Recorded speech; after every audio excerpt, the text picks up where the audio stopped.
ওয়ালাইকুম আসসালাম। হ্যাঁ ভালো আছি, তুমি কেমন আছো? হ্যাঁ ভালো আছো না? আচ্ছা তুমি কার সঙ্গে আছো? ওই মাদার চোরের সঙ্গে। ওই মাদার চোর তো এতই হারামজাদা।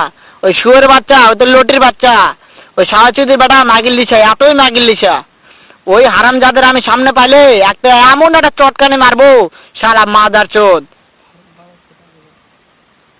শুনো, তবে কি হয়েছে? ওই মাদার চোদ ওই জায়গায় আছে নাকি? ও আমার কথা সব শুনতেছে। ওই সাহাচুদির বেটাকে শুনে শুনে আমি বেশি বলবো। শুয়োরের বাচ্চা, শুয়োরের বাচ্চাকে আমি একটা এমন একটা চটকানি মারবো, সারা শুয়োরের বাচ্চা, লটির বাচ্চা। তাই নাকি? ওই শুয়োর বাচ্চা আমাকে মারতে চায়? শুয়োর বাচ্চাকে আমি দেখা সাক্ষাৎ হলে বলে শুয়োর বাচ্চাকে আমি এমন চটকায় মারবো, মাদার চোদ।